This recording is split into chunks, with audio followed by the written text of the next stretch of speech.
نور کوئی اور نہیں، وہ نور تیرا پیغمبر ہے، وہ نور تیرے مصطفیٰ ہے۔ اول ما خلق اللہ نوری کل خلائق من نوری وانا من نور اللہ۔ اللہ نے سب سے پہلے تیرے نبی کے نور کو بنایا ہے، تیرے نبی کے نور سے ساری کائنات کو بنایا ہے، پھر تیرے نبی کے نور کو خدا نے اپنے نور سبحان اللہ واہ کیا وہ ایک ہے، اس سے پہلے کچھ نہیں۔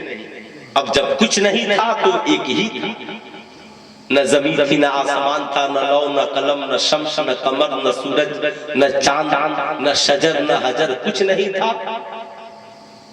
اللہ نے چاہا کہ بناؤں تو اللہ نے کہا محبوب سب کو بناؤں گا مگر پہلے تجھے بناؤں گا، سب کو بناؤں گا مگر پہلے تجھے بناؤں گا، محبوب پہلے تجھ کو اپنے نور سے بناؤں گا، تجھ کو اپنے۔ اب کوئی کہے کہ صاحب اللہ نے اپنے نور سے بنایا تو نور میں کمی آ گئی، تو یہ عقل والے ماننے کو تیار۔ آپ کے گھر میں چراغ جل رہا ہے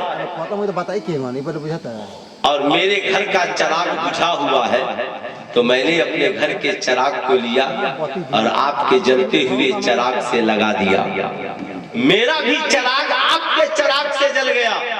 بتائیے کیا آپ کے چراغ میں کوئی کمی آئے گی؟ ارے بولیے آپ کے چراغ میں کوئی کمی آئے گی؟ رب نے کہا محبوب میں سب کو بناؤں گا، زمین بناؤں گا، آسمان بناؤں گا، لوح بناؤں گا، قلم بناؤں گا، جنوں بشر بناؤں گا، سب کو بناؤں گا، مگر محبوب پہلے تیرے نور کو بناؤں گا اور تیرے نور سے ساری کائنات کو بناؤں گا۔ اے مولا راز کیا ہے؟ تو رب اشارہ فرما رہا ہے محبوب تو میرا محبوب ہے، میں ساری دنیا کو تیرے نور سے بناؤں گا تاکہ زمین پہ دیکھوں تو بھی تیرا جلوہ نظر آئے، آسمان میں دیکھوں تو بھی تیرا جلوہ نظر آئے۔ تبھی تو میرے امام نے لکھا کہ عرش پہ تازہ چھیڑ چھاڑ، فرش پہ طرفہ دھوم دھام، کان جدھر لگائیے تیری ہی داستان، کان جدھر لگائیے تیری ہی داستان ہے، کان جدھر لگائیے تیری ہی داستان ہے۔ صاحب نبی کریم صلی اللہ علیہ وسلم کو اللہ نے اپنے نور سے بنایا، اپنی روشنی سے بنایا، اپنے پرکاش سے بنایا۔ ظاہر سی بات ہے بات بہت آگے نکل گئی، میں نے کچھ باتیں اس لیے بتا دی۔ آج کا مسلمان کہتا ہے مولانا قرآن پڑھ کر کیا ملے گا؟ سلطان رضا کہنا چاہے گا قرآن پڑھو گے نئی تحقیق ملے گی، قرآن پڑھو گے صاحب آنے والے دنوں کی خبر پڑھو گے، قرآن پڑھو گے جو گزر گئے ان کے بارے میں جانو گے کیا ہوا۔ قرآن کی تعلیم کا مقصد یہ نہیں جیسا ہم لوگوں نے سمجھ لیا ہے، ہم تو یہ سمجھتے ہیں 40واں ہوگا تو قرآن پڑھیں گے، چہلم ہوگا تو قرآن پڑھیں گے، ہم یہ سمجھتے ہیں کہ صاحب گھر میں برکت کے لیے قرآن رکھیں گے، مگر قرآن کہتا ہے نہیں نہیں، ہدی للناس، نبی تو انسانوں کے لیے رہبر بن کر آئے، ہدی للناس میں بھی انسانوں کی ہدایت کے لیے ہدایت کے لیے آیا۔ مگر ایمانداری سے بتائیے گا، سینے پہ ہاتھ رکھ کر کبھی سوچئے گا، آج ساری دنیا کے پاس قرآن کی تعلیم کے لیے پیسے ہیں، ساری دنیا کے پاس دنیاوی تعلیمات کے لیے پیسے ہیں، مگر کسی کتاب کی تعلیم کے لیے پیسہ نہیں ہے تو قرآن کی تعلیم کے لیے۔ آپ کہیں گے مولانا کیوں؟ تو غور سے سنیے گا، ساری دنیا کی تعلیم کے لیے مسلمان اپنی دولت کھول چکے ہیں، لیکن جب قرآن کی بات آتی ہے تو مولانا رمضان میں آئیے گا، مولانا قربانی میں آئیے گا، مولانا دھان کے وقت آئیے گا، مولانا گیہوں کے وقت آئیے گا۔ میں تو شکر گزار ہوں ان علماء کرام کا جو بھیک مانگ مانگ کر قرآن کی تعلیم کو زندہ رکھے، ورنہ ہماری قوم قرآن کی تعلیم کو کب کی بھول گئی ہوتی، قرآن کی تعلیمات کو